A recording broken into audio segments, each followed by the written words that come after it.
একটা রাজকীয় রাজকীয় ভাব আছে এতে বসে, ঠিক আছে। আসলে রয়্যাল এনফিল্ড আমরা চাই এরম নিত্য নতুন সব ভালো ভালো, তারপরে আপনার হায়ার সিসির বাইকগুলো যশোরে পাচ্ছি, আমরা খুবই আনন্দিত। আমরা সবাই চাই হায়ার সিসির বাইক চালাতে, কারণ এইগুলো চালায় অনেক মজা।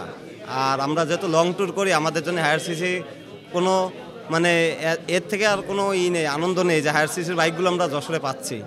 আর অবশ্যই যারা হায়ার সিসির বাইক চালাননি অবশ্যই কিনুন, রয়্যাল এনফিল্ডে কিনুন, মজা পাবেন চালা। আমি ইন্ডিয়াতে দেখতাম জেনারেশন বাই জেনারেশন এই বাইকটা আসলে পাবলিক চালাতো, যেরকম দাদা চালায় আসছে তার নাতি চালাচ্ছে এরকম।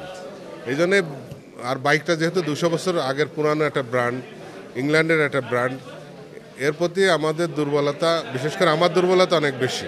আর আমি সবসময় চেয়েছিলাম যশোরে প্রথম যে বাইকটা আসবে সেটা যেন আমার হয়, এই জন্য অনেক রকম চেষ্টাও করছি। আর সবথেকে বড় কথা, মানুষের শখের উপরে কোনো কিছু নাই, সাধ্য না থাকলেও শখটা আসলে অনেক বড় থাকে, স্বপ্ন থাকে। তো এই বাইকটা আমার কাছে স্বপ্নের মতো। আর এখানে সার্ভিসিং সেন্টার তো হওয়াতে যশোরে আমাদের অনেক উপকার হয়েছে। যশোরে আমি থাকবো, বাইকটা যশোরেই ঘুরবে, এখানেই সার্ভিসিং হবে, এখানে সব কিছু পাওয়া যাবে।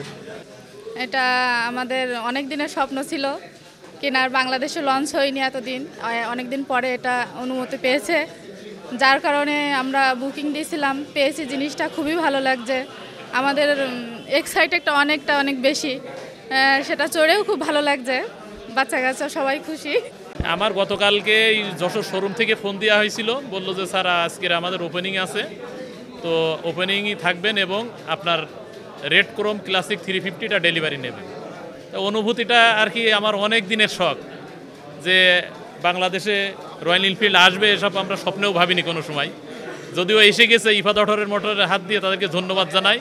এবং বাংলাদেশ ইয়াং জেনারেশন বলেন আর ভুল জেনারেশন বলেন, এটা একটা আসলে আমাদের জন্য একটা ড্রিম আর কি। তো এটা আমি আজকে ডেলিভারি নেব আর কি, যার জন্য আসছি, এটা পেয়ে আমি অনেক খুশি।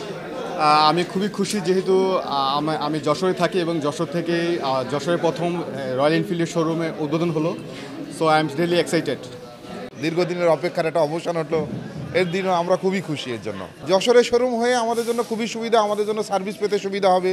আমাদের দৌড়ায় খুলনা অথবা ঢাকাতে যাওয়া লাগবে না, আমাদের বাসা যশোরে, আমাদের এখানে সার্ভিস পেতে সুবিধা হবে, যার কারণে আমরা খুব খুশি। যশোরে সাড়া পেয়েছি। আজকে যদি 100টা গাড়ি থাকতো, আমার 100টা গাড়িই বিক্রি হয়ে যেত, এত পরিমাণে সাড়া। যশোরে আমি এরকম দেখিনি, যশোরে গাড়ি কেনার মানে যারা গাড়ি ক্রেতা এত পরিমাণ প্রেশার ক্রিয়েট করবে আমি বুঝতে পারিনি। আমরা অলরেডি জুলাই পর্যন্ত প্রি বুকিং কমপ্লিট করা আছে কাস্টমারদের জন্য। এখন আমাদের টেকনিক্যাল কিছু কারণের জন্য প্রি বুকিংটা আপাতত স্টপ করা আছে, হয়তো তাড়াতাড়ি সেটাও স্টার্ট হয়ে যাবে। এইটা বাংলাদেশে আমরা বলবো যে রয়্যাল এনফিল্ড একটা রেভলিউশন তৈরি করছে, বিকজ এটা 350 সিসিতে ফার্স্ট টাইম বাংলাদেশে এটা আসছে। এবং এই গাড়িটার সবচেয়ে বিশেষত্ব হচ্ছে আপনার অন্য স্পোর্টস বাইকের মতো না, এটা একটা ক্রুজ বাইক। আপনারা ইন্টারন্যাশনালি দেখবেন যে এটার ব্যালেন্সিং খুবই ভালো ব্যালেন্সিং, যে কারণের জন্য এটার দুর্ঘটনা কম ঘটবে। এবং চালকরা যদি একটু সাবধানতা সহকারে চালায়, তাহলে এই গাড়িতে দুর্ঘটনা নাই বললেই চলে, প্রথম। দ্বিতীয় হচ্ছে, দুর্ঘটনা তো অবশ্যই ঘটে, রাস্তাঘাটে যখন চালাই গাড়ি তখন দুর্ঘটনা ঘটতে পারে, বাট সাবধানতাবশত যদি চালায় থাকে তাহলে কখন দুর্ঘটনা ঘটার সম্ভাবনা কম। আর মাইলেজ আমরা যেটা বুয়েট টেস্ট, গভর্নমেন্টের বিভিন্ন টেস্টে যেটা পেয়েছি, 35 থেকে 40-এর মাঝে আমাদের পার লিটারে পেয়েছি মাইলেজ। আর থার্ড হচ্ছে এই গাড়ির আপনার স্পিড যেটা বলে, যে স্পোর্টি বাইকের ক্ষেত্রে স্পিডটা অনেক মানে একদম র্যাপিডলি স্পিড ওঠে, এই বাইকের ক্ষেত্রে ওই ধরনের স্পিড উঠবে না, যে কারণের জন্য অ্যাক্সিডেন্টটা খুব কম হওয়ার সম্ভাবনা থাকে এই বাইকে।